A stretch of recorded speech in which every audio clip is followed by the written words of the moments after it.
अनंतनाग में मुख्यमंत्री उमर अब्दुल्ला ने स्टेटहुड को लेकर बड़ा बयान देकर हलचल मचा दी। उन्होंने साफ कहा कि अगर स्टेटहुड की बहाली के लिए बीजेपी को सरकार में शामिल भी होना पड़ा तो वे मुख्यमंत्री पद छोड़ना पसंद करेंगे। उन्होंने ये भी कहा कि स्टेटहुड किसी की मेहरबानी नहीं बल्कि केंद्र का वादा है जिससे अब पूरा होना चाहिए। अगर रियासत का दर्जा हासिल करने के लिए बीजेपी को हुकूमत में शामिल करना जरूरी है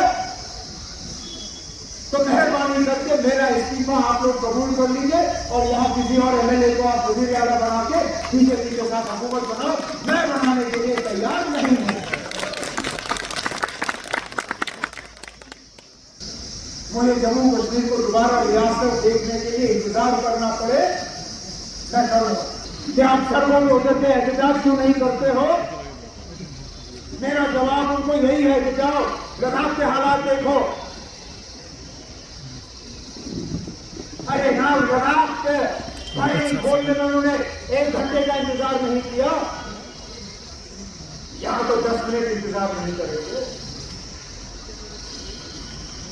कितने नौजवानों का खून यहां बहते हुए देखना चाहते हो? मैं कम से कम उस चीज के लिए तैयार नहीं। हम लड़ेंगे, जमहूरी तरीकों से लड़ेंगे, पुरान तरीकों से लड़ेंगे, आईन और कानून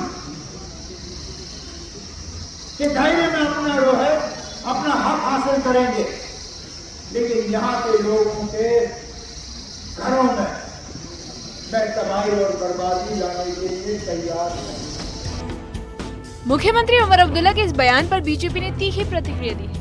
प्रदेश अध्यक्ष सत शर्मा ने कहा कि उमर अब्दुल्ला बयानबाजी से पहले गंभीरता समझे।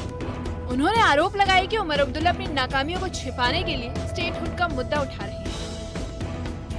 पहलगाम के आतंकवादी हमले के बाद जरूरत है आज सबसे पहले आतंकवाद को खत्म करने की, आतंकवादियों को खत्म करने की। और प्रधानमंत्री जी के वक्तव्य को हम लोगों को पत्थर के ऊपर लकीर की तरह मानना चाहिए। जो शख्स देश को विश्व की सबसे बड़ी शक्ति बनाने की तरफ अग्रसर है, उनके बयान को भी हम दरकिनार कर रहे हैं, उनकी बात को भी हम लोग दरकिनार कर रहे हैं। अगर उन्होंने कहा है उचित समय आएगा, हमें हक मिलेगा, तो हमें उचित समय आने का इंतजार करना चाहिए।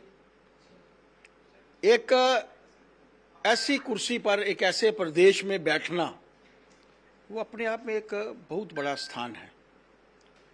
उस स्थान के ऊपर बैठने वाले किसी भी इंसान को, वो कोई भी हो, किसी भी नाम का हो,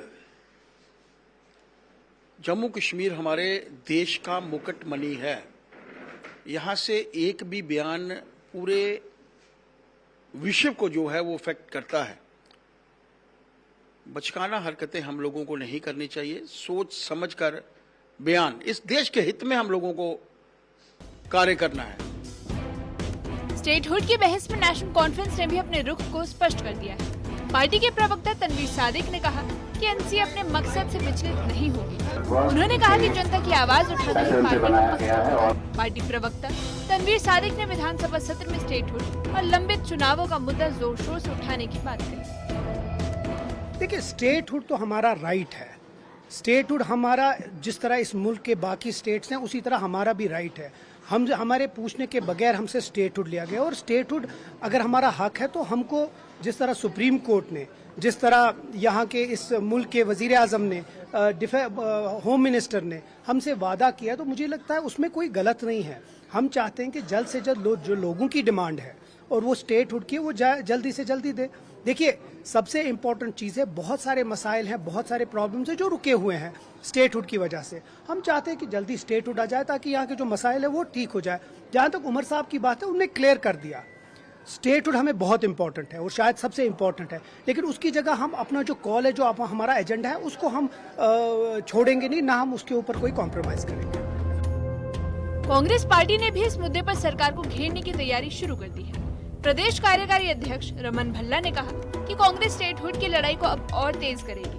उन्होंने ऐलान कर दिया है कि पार्टी आने वाले दिनों में जम्मू कश्मीर में डोर टू डोर कैंपेन चलाएगी। पार्टी के कार्यकारी अध्यक्ष रमन भल्ला ने बीजेपी को निशाने पर लेते हुए कहा कि सत्ता में रहते हुए बीजेपी लोगों का मुआवजा और राहत देने में नाकाम रही और अब राज्य का भविष्य दांव पर लगा दिया है। स्टेट रूट हमारा हक है, वो खराद नहीं है। भाजपा ने बिट्रे किया, लद्दाख के लोगों को भी बिट्रे किया और जो उनसे वादे किए थे, वादा खिलाफी होने के बाद आज लद्दाख की क्या पोजीशन है, मिसहैंडलिंग हुई है वहाँ के हालात के बारे में। सोनू जो कल तक जो भाजपा का मौत पीस था, आज किस कटघरे में उसको यहाँ पे खड़ा किया। तो जो वादे किए थे, वादा तो जम्मू कश्मीर के लोगों के साथ भी किया था कि स्टेट रूट देंगे, लेकिन स्टेट रूट दी नहीं। अब डिलिमिटेशन भी हो गई, असेंबली के चुनाव हो गए, अब क्या वजह कि स्टेट रूट वापस नहीं दी जा रही है। हमारा हक है, इसके लिए हम संघर्ष यहाँ पे करेंगे। बीजेपी कहती है कि 1 साल हो गया हुकूमत को, कुछ काम नहीं हुए जो मैनिफेस्टो में एनसी ने बोले थे। आपको भी लगता है काम नहीं हुआ? 1 साल का प्रोग्रेस रिपोर्ट भाजपा खुद ही देख ले कि उन लोगों ने क्या किया, क्या वादे यहाँ पे किए थे, क्या कर पे 38 MLA थे, क्या ये प्रोजेक्ट कर पे। हाल ही में जो बाढ़ की पोजीशन बनी, ये प्राइम मिनिस्टर को अवगत करवा पाए, प्राइम मिनिस्टर का दौरा करवा पाए, अभी तक पैकेज अनाउंस नहीं करवा पाए। जम्मू कश्मीर का अवाम पिसता चला जा रहा है, लोगों की दिक्कतें यहाँ पे हैं। जम्मू कश्मीर में स्टेटहुड को लेकर टकराव तेज हो गया है। नेशनल कॉन्फ्रेंस ने साफ कर दिया है कि वो अपने अधिकारों की लड़ाई लोकतांत्रिक ढंग से लड़ेंगे और किसी भी तरह की हिंसा नहीं चाहते। वहीं कांग्रेस ने गांधी जयंती पर आयोजित कार्यक्रम के दौरान दो टूक कहा कि अब वे घर घर जाकर स्टेटहुड की मांग उठाएंगे। बीजेपी ने इस पर पलटवार करते हुए उमर अब्दुल्ला को विकास कार्यों को श्वेत पत्र जारी करने की चुनौती दी है। अब देखना यह होगा कि दिल्ली की सत्ता इस पर क्या रुख अपनाती है। Bureau report, news 18।